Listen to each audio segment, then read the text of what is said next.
बंधु आणि भगिनींनो, सभी को जय हिंद। आज 26 नवंबर और यह कॉन्स्टिट्यूशन डे है और आज का जो विषय है वो SC, ST, OBC अल्पसंख्यक सर्वहारा लोगों के लिए बाबा साहब द्वारा संविधान में किए प्रावधान, इस विषय पर आज मुझे बात करना है। और मैं बाबा साहब को आज संविधान दिन के दिन में शत प्रणाम करती हूँ। वैसे ही भगवान बुद्ध को भी प्रणाम करती हूँ और डायस पे बैठे सभी अध्यक्ष सर, भंगाड़े सर और डहाट सर, इनको मैं जय हिंद करती हूँ। भारत का संविधान बनाना यह सबसे बड़ी ऐतिहासिक घटना है। यह विल ऑफ द पीपल होता है। यह दुनिया का ग्रेटेस्ट कॉन्स्टिट्यूशन है। 15 अगस्त और 26 जनवरी से भी ज़्यादा यह दिन इम्पोर्टेंट है। हम सभी नवंबर मनाते हैं स्वतंत्रता, समता, बंधुत्व, न्याय के आधार पर अपने आने वाले कई पीढ़ियों के उज्जवल भविष्य के सुनिश्चित करते हैं, उनका भविष्य अपन सुनिश्चित करते हैं। रिजर्वेशन हमें सोशल एंड इकोनॉमिकली बैकवर्ड के आधार पर मिला है, क्योंकि यदि बाबा साहब नहीं होते तो हमें शायद ये रिजर्वेशन भी नहीं मिलता और शायद हमारा इतना सुंदर कॉन्स्टिट्यूशन भी नहीं बनता। हमारे कॉन्स्टिट्यूशन में बहुत सारे पार्ट है, उसमें का मैं फंडामेंटल राइट्स और डायरेक्टिव प्रिंसिपल ये बताना चाहूँगी। और उसके बाद में जो भी शेड्यूल्ड है उसमें SC, ST, OBC और अल्पसंख्यक के लिए क्या प्रोविजन किए हुए हैं ये मैं बताऊँगी। फंडामेंटल राइट्स से आर्टिकल 12 से 35 तक दिए हुए हैं। आर्टिकल 12 में स्टेट की डेफिनेशन दी है। आर्टिकल 13 में यह बहुत ही इम्पोर्टेंट आर्टिकल है, क्योंकि इसमें जो फंडामेंटल राइट्स है उसको साथ में लेकर ही आप लॉ बना सकते हैं, ऐसे बताया गया है। इसको आप बदल नहीं सकते या इसको गाइड भी नहीं कर सकते। इसको इसी को लेकर आपको लॉ बनाना होगा। आर्टिकल 14 इक्वालिटी बिफोर लॉ है। इसके पहले जब कॉन्स्टिट्यूशन बनने के पहले हमको इक्वालिटी नहीं थी, तो आर्टिकल 14 ने हमको इक्वालिटी दी है। आर्टिकल 15 में religion, caste, race, sex, place of birth पर कोई डिस्क्रिमिनेशन नहीं करेगा, यह बताता है। आर्टिकल 16(4) यह OBC के लिए बनाया गया है। इसमें OBC के अपॉइंटमेंट्स एंड रिजर्वेशन जो है वो दिए गए हैं, जो नौकरी में दिए गए हुए हैं वो सब इसमें दिए गए हैं 16(4) में। वैसे ही आर्टिकल 17 एबोलिशन ऑफ अनटचेबिलिटी है, यानी अनटचेबिलिटी को खत्म करना है। इसके ही जरिए prevention atrocity against SC, ST ये एक्ट बनाया गया है। और ये जो एक्ट है ये प्रिवेंशन है, यानी प्रिवेंशन मतलब अपराध होने के पहले ही हमको उसको प्रिवेंट करना है, ऐसा ये लॉ बनाया गया है। और वो SC, ST के लिए बहुत ही कारगर साबित हो रहा है। और ये जो अपना जो कॉन्स्टिट्यूशन है इसी के द्वारा हम लोग लॉ बनाते हैं और यानी एक्ट भी बनाते हैं। आर्टिकल 18 ये एकेडमिक होगा, उससे ही सम्मान मिलेगा। क्योंकि पहले क्या होता था कि कोई भी इंसान रहे, चाहे वो लायक रहे या नालायक रहे, उसको भी उपाधि दी जाती थी। लेकिन अभी कॉन्स्टिट्यूशन ने 18 के द्वारा एकेडमिक के ऊपर जो अच्छा काम करेगा उसी के लिए ही उसको वो सम्मान मिलेगा, यह कहता है। उसके बाद आर्टिकल 19, ये बहुत ही इम्पोर्टेंट आर्टिकल है।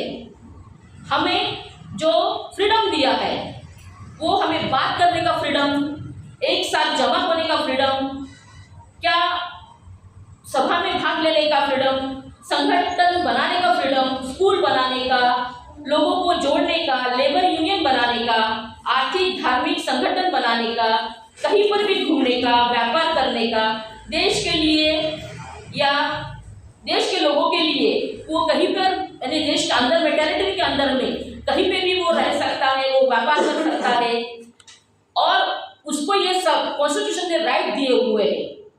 वो कहीं पे भी इंडिया में कहीं पे भी जाकर रह सकता है, काम कर सकता है, सब कुछ कर सकता है वो। लेकिन उसमें एक दायरा है कि जैसा हमको फ्रीडम तो दिया है सभी बात के लिए, लेकिन जैसे कोई यदि जज हो या कोई और जो डिग्निटी पर्सन हो, उसको हम लोग कुछ भी नहीं बोल सकते हैं, उसके लिए हमको बाइंडिंग है हमको। इसीलिए ये आर्टिकल बहुत ही इम्पोर्टेंट होता है। उसके बाद में जो आर्टिकल 20 है वो लॉ ऐसा होगा और वो लॉ के द्वारा अंदर ही किसी आदमी यदि अपराध करता है तो उसको पनिशमेंट होगी और एक पनिशमेंट के लिए, एक अपराध के लिए उसे एक ही पनिशमेंट होगी। वो यदि दोबारा वो क्राइम करता है तो उसके लिए फिर से पनिशमेंट नहीं होगी। उसके बाद 21 में दिया है कि सभी को अपने लाइफ जीने की फ्रीडम है और वैसे ही वो पर्सनल लिबर्टी तक है उसको, यानी उसको उसमें प्राइवेसी भी डाली हुई है उसमें कि सबको अपनी अपनी प्राइवेसी है जीने की। उसके बाद 21A में दिया हुआ है कि 6 से 14 साल के बच्चों को फ्री एजुकेशन मिलेगा। उसके बाद आर्टिकल 22 है, यदि किसी इंसान को यदि अरेस्ट किया जाता है उसको पहले कारण बताएंगे कि आपको क्यों अरेस्ट किया जाता है। उसको राइट्स रहेगा कि वो किसी उसके द्वारा जो लॉयर होगा उससे मिलने देंगे उसको अपने डिफेंस करने के लिए उसको राइट होगा। यदि वह अरेस्ट होता है तो उसको 24 आवर्स के अंदर उसको मजिस्ट्रेट के सामने उसको पेश करना पड़ता है। उसके बाद में आर्टिकल 23 जो महिला और बच्चे होते हैं, बच्चियां होती है, उसका ट्रैफिकिंग होता है, वो उससे बचने के लिए यह आर्टिकल दिया हुआ है। जो बच्चे भीख मांगते हैं, वो जो अपराध है वो नहीं होना चाहिए। जैसी महिलाओं को किसी वेश्या व्यवसाय के लिए बेचा जाता है या उसको करने के लिए देता है या किसी बच्ची को उठाकर किसी व्यवसाय के लिए दिया जाता है, किसी बच्चे को उठाया जाता है, वो भी एक अपराध है। उसके बारे में इसके लिए लॉ बना सकते हैं। उसके बाद आर्टिकल 14, ये 14 ईयर के बच्चों को 14 ईयर का जो बच्चा होता है, 14 ईयर के नीचे का बच्चा जो होता है, उसको कहीं पर भी काम वो नहीं करना चाहिए। यदि वो कोई काम करता है तो वो भी एक अपराध है। तो इसका ये आर्टिकल है कि 14 साल का बच्चा कहीं पर भी, यानी नीचे का जो बच्चा है वो कहीं पर भी काम नहीं करेगा, किसी के दुकान में हो या किसी संस्था में हो या कहीं पर भी हो, वो काम नहीं कर पाएगा वो। उसके बाद में आर्टिकल 25 दिया हुआ है, धर्म का प्रचार कर सकते हैं, लेकिन किसी भी जो लोक व्यवस्था होती है, पब्लिक सर्विसेज होती है या मोरालिटी को यदि या स्वास्थ्य को हानि पहुंचाए बगैर आप धर्म की प्रचार कर सकते हो। 26 में दिया हुआ है, धार्मिक कार्यों में फ्रीडम दिया गया है। उसके बाद दिया है 27, हम लोग जो फ्रीडम दिया है धार्मिक कार्यों के लिए 26 में, और जो इंस्टीट्यूशन हम खोल सकते हैं और उसमें जो धार्मिक कार्य के लिए जो हमको फंडिंग होता है, तो उसके लिए कोई टैक्स जो पूछता है वो टैक्स नहीं लगता है। वो अपने खर्चे के लिए या और कोई बात के लिए वो खर्चा कर सकता है। तो इसका ही जो दुरुपयोग आज बीजेपी या कांग्रेस हो वो कर रही है, क्योंकि उसका हिसाब नहीं देना है, तो वो मनमानी अपने मन से कहीं पर भी खर्चा कर रही है और कितना भी खर्चा कर रही है, तो भी उसका कोई मांग नहीं रहा उसको हिसाब।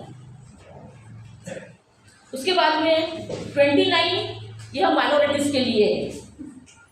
माइनॉरिटीज में यदि किसी माइनॉरिटीज को किसी इंस्टीट्यूशन बनाना है, लेकिन वो यदि किसी गवर्नमेंट से अनुदान लेता है, तो वो किसी कास्ट, रेस या किसी लैंग्वेज के आधार पर वो किसी भी जो एडमिशन लेता है, वो कोई भी कास्ट का हो या किसी भी लैंग्वेज का हो, तो वो यदि गवर्नमेंट का एड देता है, तो उसको उस इंस्टीट्यूशन में, उसके एजुकेशन के इंस्टीट्यूशन में उसको भर्ती करना ही पड़ेगा, उसको एडमिशन देना ही पड़ेगा। वो यदि पर्सनली करता है तो बात अलग है, लेकिन यदि वो एड लेता है वो गवर्नमेंट की, तो उसको एडमिशन देना ही पड़ेगा माइनॉरिटीज में। और माइनॉरिटीज कौन है? माइनॉरिटीज किससे बनता है? माइनॉरिटीज ये लैंग्वेज एंड उसके रिलीजन से वो माइनॉरिटीज कहलाता है वो। उसके बाद में आर्टिकल 32 है। आर्टिकल 32 कहता है कि आपके यदि कोई राइट्स है, तो उसके लिए आप आर्टिकल 32 के द्वारा सुप्रीम कोर्ट में जा सकते हो। चाहे वो कोई भी इंसान हो, वो जा सकता है अपने राइट्स के लिए। और उसी के साथ में 266 में हाई कोर्ट में जा सकते हैं, कोई भी इंसान हो। और यदि किसी को रीट डालनी हो, चाहे वो हिबियस कॉर्पस हो, मैंडामस हो, प्रोहिबिशन हो, क्यू वारंट हो, एसर्शियोरिटी हो, ये रीट आप डाल सकते हो 32 के द्वारा। उसके बाद में डायरेक्टिव प्रिंसिपल है, यानी जो इम्पोर्टेंट जो आर्टिकल है वो मैं बता रही हूँ। इसके बाद डायरेक्टिव प्रिंसिपल। डायरेक्टिव प्रिंसिपल मतलब क्या होता है? जैसे वो फंडामेंटल राइट्स है, वो अपने मौलिक अधिकार है। वो मौलिक अधिकार हर किसी इंसान को वो बर्थ से मिलते हैं, वो हमारे ह्यूमन राइट्स है, वो हमारे, तो वो सभी को जल्द से मिलने चाहिए। ये कॉन्स्टिट्यूशन में उसका आधार दिया हुआ, उसका बेस दिया हुआ है। वैसे ही डायरेक्टिव प्रिंसिपल जो है, ये डायरेक्टिव प्रिंसिपल ये राज्य को, स्टेट को ये फॉलो करना पड़ता है। तो हम लोग एक संगठन होने के वजह से हम किसी गवर्नमेंट को बोल नहीं सकते कि ये आपको फॉलो करना है। ना ही हमको शायद ये पता भी होता है हमारे देश के लोगों को कि ये हमारे जैसे फंडामेंटल राइट्स है, वैसे ही डायरेक्टिव प्रिंसिपल है। तो हमें भी अपने वो जो स्टेट को करना है जो राइट्स, वो स्टेट करती नहीं है। तो 38 में दिया गया है कि स्टेट ये वेलफेयर के लिए सोशल ऑर्डर बनाएगा, उनकी अच्छी व्यवस्था बनाएगा। उसके बाद 39A में बताया है फ्री लीगल एड मिलेगा, यानी कोई भी नागरिक को यदि न्याय प्राप्त करना है, तो यदि वो गरीब है तो और उसको यदि न्याय की आवश्यकता है, तो उसको एक फ्री लीगल एडवाइजर मिलेगा। उसके जरिए वो अपना केस, चाहे वो सुप्रीम कोर्ट हो या हाई कोर्ट हो, उसमें वो डाल सकता है वो। उसके बाद में आर्टिकल 41 में कहा गया है कि स्टेट अपने सीमा के अंदर इकोनॉमिक एंड डेवलपमेंट के लिए काम देगी, रोजगार देगी, एजुकेशन देगी। जो बुढ़ापा है, बीमारी है, उसके लिए, उसके सहायता के लिए वो प्रोविज़न करेगी वो, क्योंकि ये स्टेट का काम है कि उसने उस देश के लोगों के लिए ये सब प्रोविज़न करना चाहिए। ये कॉन्स्टिट्यूशन में दिया हुआ है। उसके बाद आर्टिकल 42 में जो महिलाएं हैं उनके लिए मैटरनिटी रिलीफ की प्रोविज़न किया हुआ है। उसके बाद 43 में स्टेट ये उस लोगों के लिविंग वेजेस में प्रोविजन करेंगी, यानी जो भी कामगार हो या कोई भी देश का कोई भी व्यक्ति हो, उसके लिविंग वेजेस में क्या होना चाहिए, क्या नहीं होना चाहिए, कितने का होना चाहिए, ये सब उसके लिए स्टेट प्रोविजन करेगी। लेकिन आज हम देख रहे हैं कि जो भी हमको वेजेस मिलते हैं वो बहुत छोटा छोटा वेजेस मिलता है जो भी काम करता है उसको, तो ये स्टेट का काम होता है। लेकिन हम जागरूक न होने की वजह से आज हमारा सब कुछ जा रहा है, इसके ऊपर हमने ध्यान देना चाहिए। उसके बाद में आर्टिकल 43 कहता है, 43A कहता है जो इंडस्ट्री है तो वर्कर लोग उस इंडस्ट्री में, उस मैनेजमेंट में पार्टिसिपेट करेंगे, उनका वो पार्टिसिपेशन होगा उस इंडस्ट्री में, क्योंकि हमको लेबर जो गवर्नमेंट है या इंडस्ट्री में जो कुछ भी होता है उसके लिए उस वर्कर का या उस लोगों का वो मैनेजमेंट क्या कर रहा है, क्या नहीं कर रहा है, कौन से प्रोविजन कर रहा है, क्या कर कौन से काम जो कामगार लोग हैं उनके लिए क्या प्रोविजन कर रहा है, इसके बारे में हमको मालूमात चाहिए। इसलिए वो वर्कर जो है मैनेजमेंट में पार्टिसिपेशन होगा उसका, ये भी प्रोविजन किया हुआ है। इसके बाद 44 में uniform civil code of citizen ये दिया हुआ है, आपको तो शायद पता होगा। यूनिफॉर्म सिविल कोड यानी भारत में एक समान सभी कायदा होना चाहिए। मुसलमानों का अलग है, क्रिश्चियन का अलग है, इसका अलग है, उसका अलग है, सभी का अलग है, वो न रहते हुए एक संहिता, एक कोडिंग होना चाहिए, ये 44 कहता है। उसके बाद 45 में बच्चों के लिए फ्री एंड कंपल्सरी एजुकेशन ये 6 ईयर के अंदर में होना चाहिए। और 46 में कहा गया है कि SC/ST के बच्चों के लिए एजुकेशन एंड इकोनॉमिक के उनके हितों के संरक्षण के लिए, यानी SC/ST के बच्चों के हितों के संरक्षण के लिए, उनके एजुकेशन एंड इकोनॉमिकल के लिए प्रोविजन बनाएगा। 47 में उनका जीवन स्तर ऊंचा होने के लिए, उनके स्वास्थ्य के लिए, उनके न्यूट्रिशंस के लिए उनको खाना देंगी, उनके स्वास्थ्य के लिए उनको औषधि देगी, और उनका जो जीवन स्तर या उनका जो कुछ भी डेवलपमेंट है उसको अच्छा मिले, इसके लिए प्रोविज़न करेगी। और जो हानिकारक औषधि है जैसे ड्रग्स रहते हैं या कोई भी उनके स्वास्थ्य के लिए हानिकारक जो चीज़ें हैं, आजकल बैन तो बोलते हैं लेकिन बैन नहीं रहता है, सब कुछ चलते रहता है, इसलिए वो नहीं चलना चाहिए बच्चों के लिए, वो उसके लिए वो प्रोविज़न करेगी। ये पूरे स्टेट के प्रोविज़न है, ये उन्होंने वो करना चाहिए, ऐसा हमारा कॉन्स्टिट्यूशन कहता है। उसके बाद में आता है फंडामेंटल ड्यूटीज आती है। जैसे ही हमारे राइट्स है वैसे ही हमारे फंडामेंटल ड्यूटी है, क्योंकि हमारे देश में हम राइट्स के लिए तो बहुत आंदोलन एजिटेशन करते हैं, लेकिन जैसे हमारे राइट्स है वैसी हमारी ड्यूटी भी है, ये हमारा देश भूल जाता है। इसलिए हमारे ये फंडामेंटल जो ड्यूटीज़ है ये बहुत ही इम्पोर्टेंट होती है। उससे हमारे कर्तव्य हम यदि निभाते हैं तो हमारा समाज बोलो या हमारा देश बोलो बहुत अच्छा होता है, क्योंकि हमारी ड्यूटी होती है। तो हमारी ड्यूटी है कि हम संविधान का पालन करें, झंडा जो उसके आदर्श है, संस्थाएं इंस्टीट्यूशन है जो भारत की, जो राष्ट्रध्वज है, राष्ट्रगीत है, उसका आदर करना चाहिए हम लोगों ने, ये हमारी ड्यूटी है ये।